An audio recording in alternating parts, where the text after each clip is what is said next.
উত্তর কলকাতার পাথুরিয়াঘাটা রায় ব্যানার্জি বাড়ির দুর্গাপুজো এবার ৩৩২ বছরে পদার্পণ করল।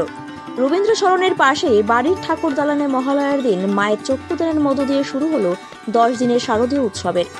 পরিবারের সদস্য অর্চিষ্মান রায় ব্যানার্জি সাংবাদিক বৈঠকে বলেন, এবছর থেকে পুজোতে শুরু হয়েছে নানান সাংস্কৃতিক আয়োজন। প্রতিদিন থাকছে আগমনীর গান সহ আগমনীর আড্ডা, পাশাপাশি শাস্ত্রীয় কণ্ঠ ও যন্ত্র সঙ্গীত, ভজন, রবীন্দ্রসঙ্গীতের আসর। বাড়িতে ঢুকতেই করা হয়েছে ফটোগ্রাফি এক্সিবিশন। মহালয়ার দিন বিকেলে উদ্বোধনী অনুষ্ঠানে ধ্রুপদী শাস্ত্রীয় সঙ্গীত পরিবেশন করেন শ্রী সুপ্রিয় মৈত্র। ৩ তারিখ সঙ্গীত সন্ধ্যায় উদ্বোধন হচ্ছে সঙ্গীত শিল্পী শ্রীকান্ত আচার্যের হাত ধরে। পরিবারের সদস্য এবং স্থানীয়দের নিয়ে এবারই প্রথম আয়োজন করা হয় আলোকচিত্রের প্রতিযোগিতা। পুরস্কার পেয়েছে এমন ছবি ছাড়াও বাছাই ভালো ছবিগুলো নিয়ে রয়েছে সাধারণের জন্য প্রদর্শনীয়। বাংলার দুর্গাপুজো নিয়ে গবেষকদের আলোচনা ও ধুনুচি নাচ সহ বিভিন্ন আকর্ষণীয় অনুষ্ঠান এবার রায় ব্যানার্জি বাড়ির পুজোর অভিনব আয়োজন। দেবাদিদেব মহাদেবের নামে বাড়ির নাম রাখা হয়েছিল হরকুঠির। নামকরণ করেছিলেন হরপ্রসাদ বন্দ্যোপাধ্যায়। পুরনোকে সঙ্গী করে নতুন সময়ের সঙ্গে তাল মিলিয়ে পরিবার প্রজন্মরা আয়োজন করেছেন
সকলকে অনেক অনেক শারদীয় শুভেচ্ছা।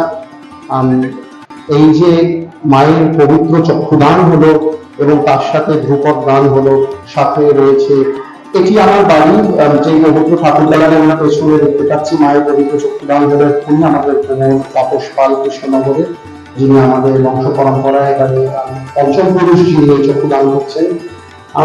এই দালানে পদধূলি করেছে শ্রীরাম কৃষ্ণ ঠাকুর পরমহংস স্বয়ং এই পবিত্র ঠাকুর দালানে এসে সমাধিস্থ হয়েছিলেন আমার পূর্বপুরুষ পঞ্চম পুরুষ শ্রী হরপ্রসাদ বন্দ্যোপাধ্যায়, সঙ্গীত গুরু এবং ধ্রুপদ মহাগুরু হরপ্রসাদ বন্দ্যোপাধ্যায়। এই ভিত্তি যেখানে আমরা বসে আছি 271 বছর বয়স, কিন্তু পূজাটা আরো অনেক বেশি পুরনো। এটি একটি শ্মশান সংলগ্ন পুকুর পাড়ে একটি সামান্য কুটির ছিল এবং যেহেতু আমরা ব্রাহ্মণ হরিহরের নিত্য সেবা হয়, এটির নাম হরকুটি। তো আমাদের কল্পনাতে পুজো হরপ্রসাদ বাবু বাকি তান্ত্রিকদের মতো ছিলেন না। আমার বাড়িতে পঞ্চমন্দির আসন আছে, মা স্বয়ং পঞ্চমন্দির আসনে বিরাজ করে। এই আসনে হরপ্রসাদ বাবু সাধারণ তান্ত্রিকরা গন্ধমালা বা আপনার রুদ্রাক্ষের মালা করে, হরপ্রসাদ বাবু একটু আলাদা করতেন, হাতে একটি তাঙ্গুরা নিয়ে বসতেন। আপনারা সকলে আসবেন এই হাত তালিমটি দেখতে। আমি আপনাদের থ্রু থেকে আপনাদের নিবাসের আমন্ত্রণ জানাচ্ছি। আমাদের পুজো 10 দিনের হয়, বাকিদের মতন না। ভোগের ব্যবস্থা, সব রকম ব্যবস্থা আছে। তাছাড়া দর্শনার্থীরা আসতে পারবেন, দেখতে পারবেন যে তাদের বিসর্জন অনেক বাড়ি বিসর্জন যাচ্ছে, এটা যে পুজো একটু কম। আপনারা প্লিজ আসবেন এবং সকলে মিলে খুব সুন্দরভাবে আমরা ধরে রাখতে পারবো।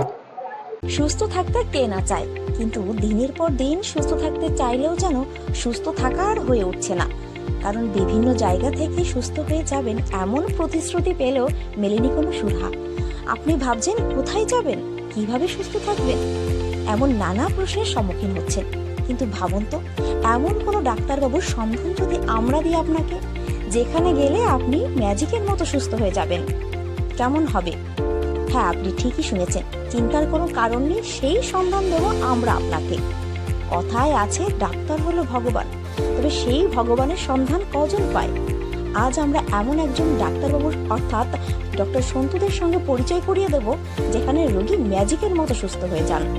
এটা কোনো গল্প নয়, এটাই বাস্তব।